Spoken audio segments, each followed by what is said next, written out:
Jangan lupa like, komen, dan subscribe channel YouTube TVRI Bengkulu dan nyalakan lonceng notifikasinya. Balik lagi di Opini Obrolan Pagi ini, pemirsa, masih dengan tema yang sama nih, yaitu muda dan bertalenta bersama dengan Bang Zidan. Halo. Oke, kita lanjutkan lagi Bang Zidan ya. Bang, kalau bicara tentang genre, itu generasi berencana. Mengenai hal tersebut, ada nggak sih rencana-rencana yang ingin dilakukan atau sudah tersusun oleh organisasi genre ini untuk kedepannya mau seperti apa dan bagaimana?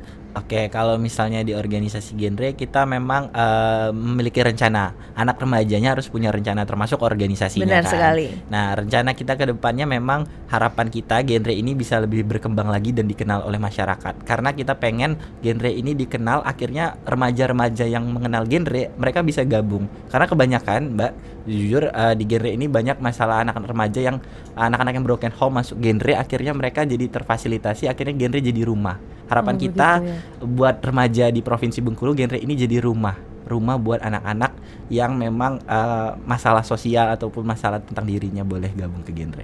Boleh, siapapun boleh gabung asal remaja dan belum menikah. Iya, benar banget. Oke. Pernah nggak sih Bang ada pengalaman unik selama bergabung di genre dan juga membantu untuk mengatasi berbagai macam permasalahan remaja ini? Ada pengalaman unik nggak sih yang bisa dibagi dengan kami?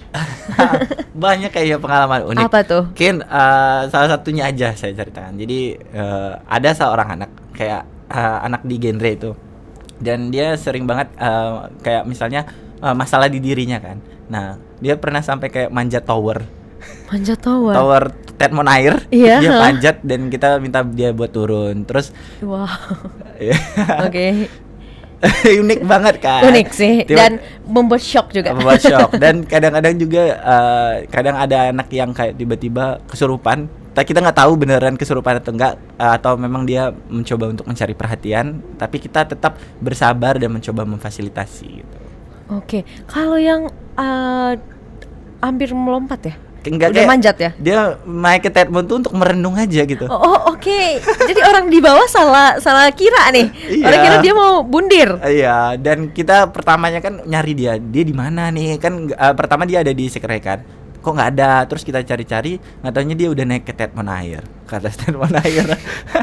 Itu nggak kebayang sih kepanikan kalian waktu saat itu gimana. Iya, dan kita mencoba dia untuk turun, dan alhamdulillah dia masih nurut waktu itu. Dan dia emang mungkin ada permasalahan di keluarganya ataupun di dirinya sendiri yang agak sulit untuk dia bagi kali ya. Iya, benar banget. Itu beliau adalah memang mau konsultasi atau anggota aja gak? Anggota. Anggota. Karena emang jujur di genre itu mungkin banyak kita menghimpun dari anak-anak yang mungkin ada permasalahan-permasalahan, dan dia setelah gabung genre itu kembali ceria dan kemudian kembali membuat prestasi dan membuat prestasi. Karena banyak banget anak genre yang buat prestasi, dan juga mereka ketika keluar dari genre emang udah mendapatkan link untuk pekerjaan dan lain sebagainya macamnya. Luar biasa ya, karena juga di genre ini memang ada pelatihan-pelatihan juga ya untuk minat dan bakat tadi. Iya, benar banget. Oke. Itu biasanya kegiatan rutin yang selalu dilakukan oleh genre ini apa aja sih Bang? Kita kegiatan ada latihan itu ya untuk memberikan informasi kayak masalah-masalah remaja, diskusi, dan juga KIE kita ada latihan. Terus kemudian kita ada rapat kalau di genrenya itu sendiri. Kemudian ada sanggar genre, mereka untuk membuat penampilan-penampilan, dan juga kita rutin juga melatih PR. Yang di sekolah-sekolah itu ya? Yang di sekolah-sekolah. Kebanyakan itu pelatihnya dari duta genre provinsi ataupun dari kepengurusan genre provinsi. Itu selalu rutin dilaksanakan ya? Iya, benar banget. Dan itu yang terakhir adalah misalnya ada yang butuh konseling, itu juga rutin kita lakukan. Okay. Itu biasanya setiap hari selalu ada ya konsultasi atau gimana? Enggak setiap hari juga sih, tapi kita standby aja setiap hari gitu. Oke. Tapi setiap minggunya pasti ada gitu ya? Oke, permasalahan yang ada nggak sih yang sesama konselor malah yang curhat? Ada. Karena emang konselor kan memang butuh tempat cerita juga kan. Iya, karena cukup berat nih pasti nih, belum lagi masalah pribadi dan para yang butuh juga ya. Tapi kita nggak pernah ceritain klien kita karena memang kita menjaga kerahasiaan gitu. Itu kalau semacam itu ada kayak semacam janji gitu nggak sih sebelum menjadi konselor? Ya tentunya ada janji konselor. Jadi walaupun dibilang konselor sebaya, tetap ada menjaga asas kerahasiaan. Jadi kita ajarin tentang asas-asas gimana konseling yang tepat gitu. Oke. Nah, kalau bahas tentang remaja nih, tentunya tuh nggak habis gitu ya, nggak akan ada habisnya mengenai permasalahan yang dihadapin sekarang. Nah, ada nggak sih sesuatu yang dikhawatirkan oleh kalian para organisasi orang-orang yang tergabung di organisasi genre ini yang bergerak di keremajaan ini, ada nggak yang kalian khawatirkan? Ada sih, mungkin kayak seks pranikah. Nah, itu kan kayak di tahun ini 2023 nih kayak anak remaja tuh udah kayak bebas banget. Benar. Bebas banget. Sewaktu kayak semacam diwajarkan gitu ya? Iya, diwajarkan. Kayak hal umum gitu ya? Iya, dan di media sosial kayak misalnya dia mesra-mesraan, terus dia Oke. kemudian kayak mohon maaf, ciuman dan lain sebagainya macamnya itu banyak banget bersebaran di media sosial dan akhirnya itu berpengaruh kayak oh kita ikut-ikutan juga gitu. Padahal ada beberapa hal yang mungkin tidak wajar tapi diwajarkan di media sosial. Itu berdampak buruk yang kita khawatirkan ini banyak terjadi pernikahan dini akhirnya. Dan akhirnya berdampak juga terkait dengan masalah-masalah lainnya kalau dia udah nikah dini gitu. Oke. Nah, itu cara kalian mengatasinya kayak gimana? Itu tadi kita selalu memberikan sosialisasi dan harapan kita itu tadi genre dapat dikenal agar masyarakat lebih tahu kalau misalnya mereka ada masalah terkait dengan pacarnya atau lain sebagainya macamnya, kita bisa konsultasi ke genre. Oke. Nah, salah satu permasalahan juga nih yang mungkin banyak juga yang udah merasakan ini adalah suatu permasalahan, menganggap sepele nggak sih? Menganggap sepele suatu mungkin seperti mental health masih dijadikan semacam lelucon di bener lingkungan banget. masyarakat tuh kan, kayak apa sih mental health lebay deh, baperan deh gitu. Nah itu apa pandangan kalian, kamu deh sebagai ketua genre itu gimana? Sebenarnya masalah itu nggak boleh kita sepelekan.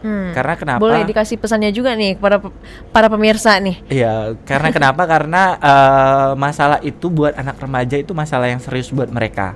Karena kita nggak tahu apa yang mereka hadapi, kita juga nggak merasakannya, tapi kita nggak boleh sepelekan. Setidaknya walaupun kita tidak membantu mereka, setidaknya kita dapat mengerti mereka.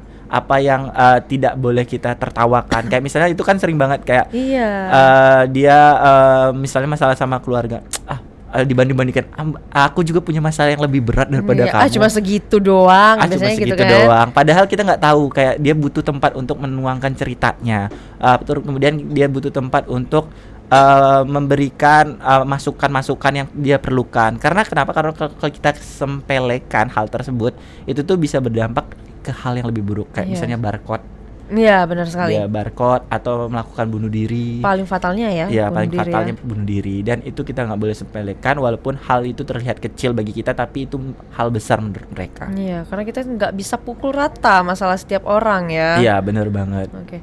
Nah, kalau ada nggak sih yang sampai yang cerita ke kalian mengenai hal ini? Hal apa itu? Yang kita bahas yang ada. disepelekan itu tadi. Ada banyak juga yang cerita itu, tapi kita nggak boleh. Iya, benar. Itu gimana?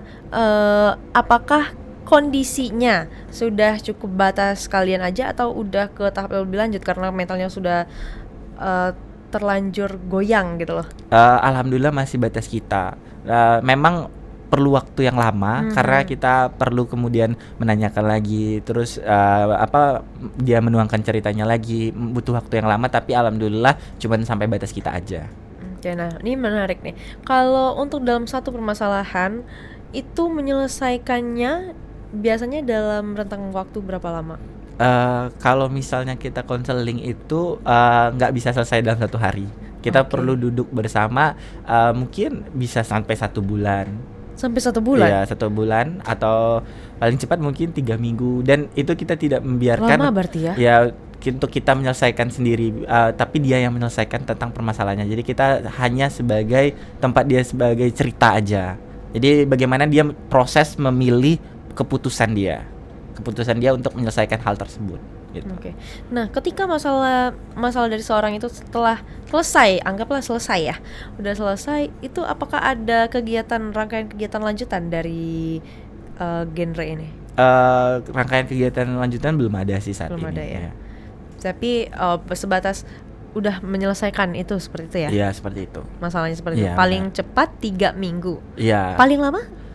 Paling lama masih berjalan, kayak misalnya udah 4 bulan masih aja dia ngulang kayak Oke. oh gitu lagi gitu. Masih gitu ya? Iya. Dan ya itu tadi masalahnya, ya kadang sama, kadang ngulang terkait dengan masalah itu, akhirnya berulang. Akhirnya dia pertamanya sembuh, terus ulang lagi timbul suatu apa namanya? Mungkin ada Pemicunya, ya ada pemicunya, timbul suatu pemicu, akhirnya dia ngulang lagi seperti itu. Oke, baik. Nanti kita lanjutkan lagi ya. Sekarang Iya. kita jeda sebentar. Untuk pemirsa jangan kemana-mana, tetaplah bersama kami di Opini Obrolan Pagi.